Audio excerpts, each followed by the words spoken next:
Witam.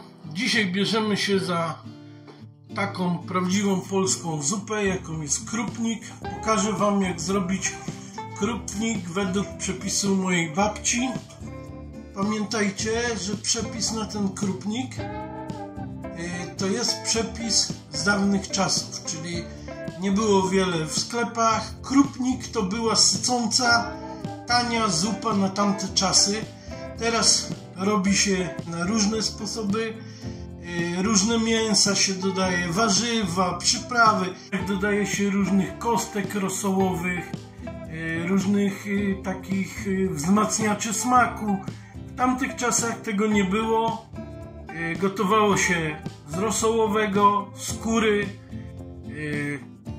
jak się dało z udek kurczaka, ale głównie panowało rosołowe, tak zwane szkielety.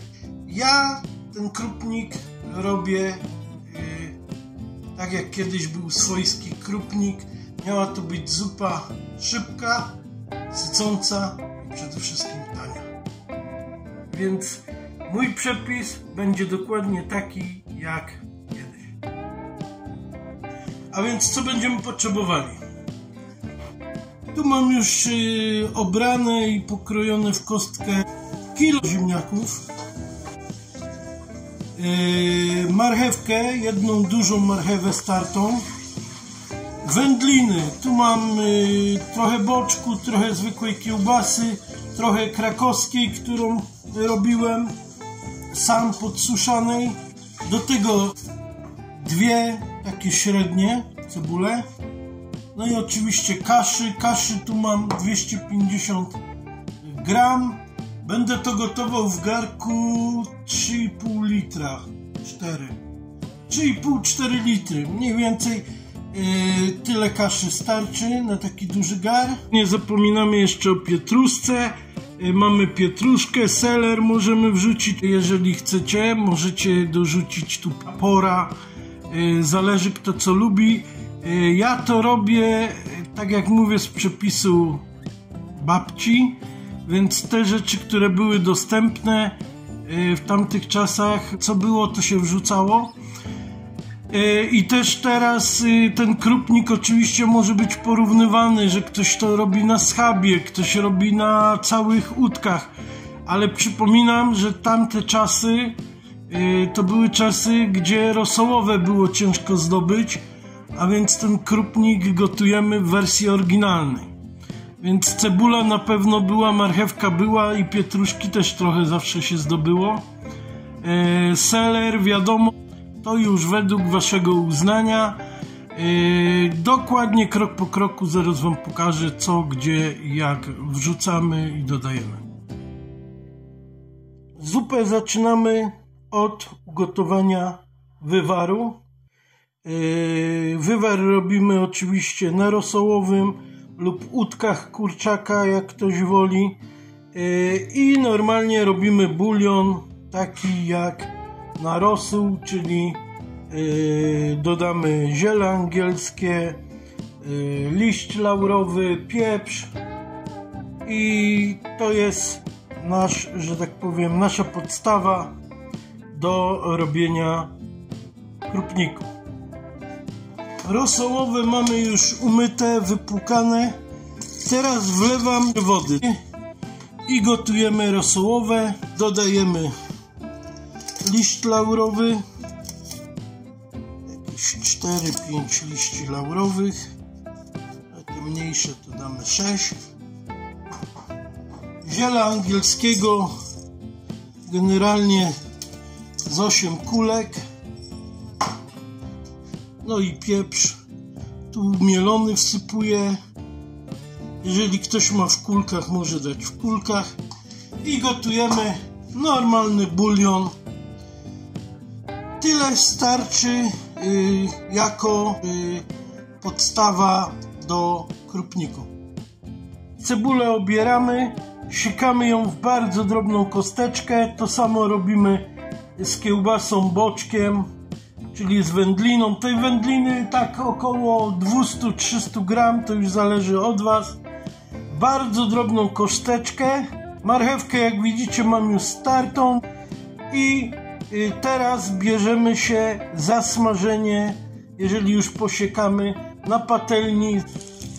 Już zacząłem smażyć, już pokazuję dokładnie, w bardzo drobną kosteczkę jest pokrojona kiełbasa, cebula i marchewka starta. I teraz tak, całej tej marchewki tu nie wrzuciłem, część tylko tutaj podsmażę, skarmelizuję, resztą część marchwi po prostu surową wrzucimy do zupy. Ważna kolejność, czyli najpierw wrzucamy wędlinę, delikatnie podsmażamy, w trakcie dorzucamy, o tu będzie widać, cebulkę posiekaną i do tego marcheweczkę i podsmażamy to tak, żeby cebula nam się bardzo dobrze zeszkliła, nawet może być bardzo przysmażona, wędlina też tutaj ma być lekko podpieczona, no i marcheweczka. Oczywiście nie przypalamy tego za mocno, tak po prostu, żeby było fajnie podsmażone. Wywar już się gotuje trochę czasu, a więc jeżeli już mamy ugotowane to mięso, widzimy, że wywar jest już gotowy, biorę i przez sito go odcedzam, czyli bierzemy sam bulion, te kawałki tego rosołowego, czy jeżeli mamy na przykład udka, odcedzamy, żeby mieć tylko czysty bulion. Oczywiście jeszcze będziemy do niego dodawać przyprawy, ale to już w następnym etapie gotowania. Wywar, czyli ten bulion, mamy już odcedzony i do niego, do gotującego się, wsypujemy kaszę, mieszamy, żeby nie przywarła do dna oraz wsypujemy ziemniaki. Ja tych ziemniaków, jak wam pokazałem, mam około kilograma i po prostu dodajemy do gotującej się zupy. Tak jak już wcześniej wspomniałem, gotujemy tą zupę na zasadzie babcinego przepisu i w dzisiejszych czasach widzę, te krupniki to są takie wodzianki, jak ja to mówię, a krupnik mojej babci był naprawdę gęsty, był treściwy, naprawdę, jak to mówi się, można było w nim łyżkę stawiać, a więc nasz krupnik to nie będzie woda z odrobiną ziemniaczków i troszkę kaszy, ale będzie to taki dosyć syty, prawdziwy PRL-owski krupnik. Tą kaszę z ziemniakami gotujemy około 15 minut. Zresztą w zależności od gatunku kaszy, jaką kupicie, tam jest dokładnie powiedziane, ile ją gotujemy. Ziemniaki też wystarczy około 15 minut, ponieważ jest to drobna kostka. I co ważne, wrzucamy razem z kaszą, ponieważ chodzi nam o to, żeby ten ziemniak nie był rozgotowany, a raczej twardy. Na pewno się zastanawiacie, czemu jeszcze nie dorzucam pozostałych składników, a więc już tłumaczę. Jak to się już podgotuje nam, to dopiero później będziemy doprawiać.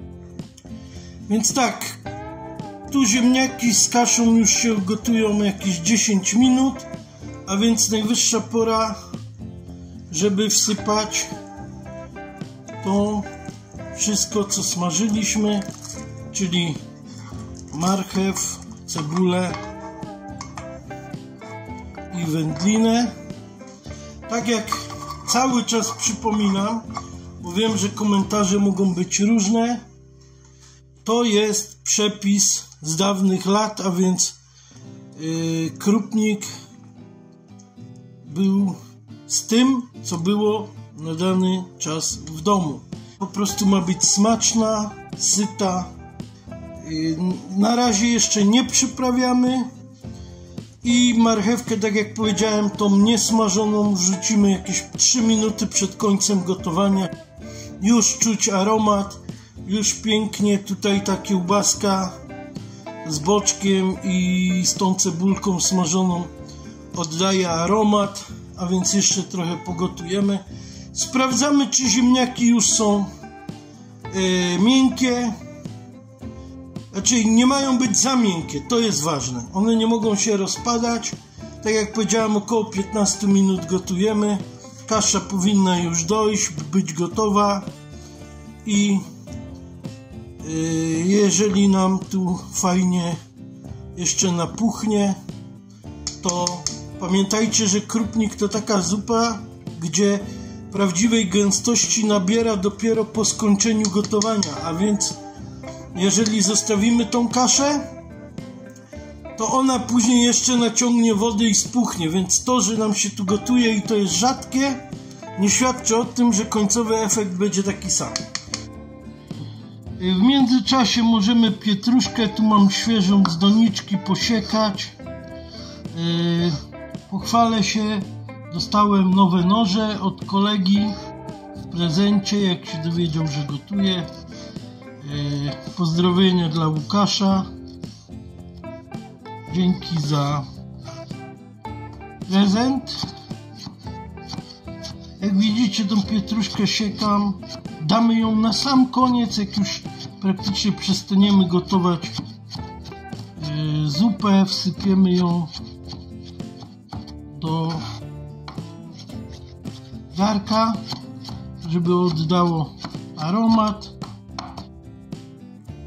Tu jeszcze na pewno zastanawialiście się, co zrobiłem z tym rosołowym, a więc z tego, co pamiętam, te rosołowe także się, że tak powiem, obierało z mięsa i mamy tu trochę tego kurczaka i to też dorzucamy do naszego krupniku, ale na sam koniec, ponieważ te rosołowe już było gotowane jakiś czas, więc żeby nam to się całkiem nie rozleciało, też pod koniec gotowania praktycznie możemy wrzucić, jak już krupnik wygasimy, jeszcze te kawałki kurczaka i tylko wymieszać. Jeżeli gotujemy na łódkach, no to tego mięsa będzie dużo więcej. No i po prostu dodajemy je też do zupy. Tu może jeszcze taka odpowiedź, dlaczego marchewkę starłem. A więc w krupniku można zastosować kostkę, można marchewkę gotować w całości, później ją skroić i wrzucić kosteczkę czy plasterki. Ja marchew, tak jak już wam pokazałem, karmelizuję z cebulą i wędliną, a pozostałą część, czyli ta, która tu została, wrzucam pod koniec gotowania zupy. Te wiórka nie muszą się długo gotować, a po prostu ta marchewka odda nam ten swój aromat, te witaminki wszystkie już na sam koniec. Nie musi być gotowana długo, tylko lekko zaparzona. Uważam, że to jest po pierwsze fajna metoda na to, żeby tą zupę o wiele krócej gotować niż wymaga to pilnowanie warzyw, czy jeszcze są twarde, czy miękkie. Tu nie mamy tego dylematu. Wrzucamy po prostu na sam koniec. No i dlatego tą marcheweczkę starłem. Bardzo ważna rzecz, aby pamiętać, żeby to się gotowało na niewielkim ogniu. Pozostało jakieś 2-3 minuty do końca gotowania, a więc teraz wsypuję marchewkę i jej wystarczy 2, góra 3 minuty, aby była ugotowana, ale mamy tą pewność, że Ta marcheweczka tutaj spełni swoją rolę, czyli i doda aromatu, i tych witaminek trochę. Więc to jest moja metoda na to, żeby tą zupę gotować dokładnie 15 minut, żeby nie martwić się osobno o ziemniaki, czy doszły, osobno o marchewkę, osobno o pietruszkę. Po prostu tym sposobem jestem pewny, że wszystko będzie idealne. Jeszcze tylko wsypię te kawałki kurczaka, no i gasimy krupnik. Dorzucę tylko tu natkę pietruszki. Tak jak powiedziałem, na sam koniec, samiutki koniec doprawiamy. Ja tutaj zamiast soli używam, nie wiem czy tu będzie widać, takiego kucharka. Tu są dodatek warzyw, bez glutaminanu, substancji konserwujących, barwników, więc jak najbardziej zamiast soli tutaj nam to fajnie doda smaku. I pieprz, tego pieprzu dajemy na sam koniec, już według uznania, ponieważ krupnik doprawiamy na sam koniec. Wprawdzie gotując bulion już tam tego pieprzu trochę daliśmy i ziela angielskiego i liścia laurowego, ale tak naprawdę właściwe doprawianie będzie teraz. W tej chwili ten krupnik wygasiłem, a więc teraz dosypujemy pietruszki. Tutaj drugą ręką będę musiał ją z miseczki rzucić resztę. Pietruszkę już dodajemy, gdy krupnik jest kończony. Możecie śmiało także dodać Maggi. Krupnik to jest jedna z wielu zup, gdzie Maggi jak najbardziej pasuje. Jeżeli ktoś lubi, jest przyzwyczajony, możecie tutaj dodać kostek rosołowych, ale jeżeli chcecie taki naturalny krupniczek bez tej kostki, widzicie, tego mięska też tu jest sporo i od kurczaka, i tej kiełbasy. Mówię, tu już przyprawianie to jest kwestia gustu. Jeszcze na koniec gotowania, jak widzicie, ten krupnik jest dosyć rzadki. Postaram się go za jakieś parę minut jeszcze nagrać, jak ta kasza naciągnie tego bulionu, on zgęstnieje, i pokazać wam, jak docelowo ten krupnik będzie wyglądał. Teraz pokażę wam jeszcze, jak ten krupnik wygląda po 2 godzinkach. Jest jeszcze ciepły, ale zobaczcie, jest gęściutki. Wyciągam na wierzch. O, przykładowo te kartofle, i one zostają, nie upadają na dno. I tak powinien wyglądać prawdziwy polski, tradycyjny krupnik. Nie wodzianka, nie parę kartofelków i trochę kaszy pływającej gdzieś w rosole. Prawdziwy krupnik z dawnych lat właśnie tak wyglądał. Miała to być tania, pożywna zupa. Oczywiście możecie tu dodać inne warzywa, jak już wcześniej wspominałem. W każdym bądź razie taki podstawowy, szybki krupnik na pewno będzie wam smakował. No i teraz to już tylko skosztować. Życzę smacznego i oczywiście, tak jak zawsze mówię, każdy z was może go też zrobić po swojemu.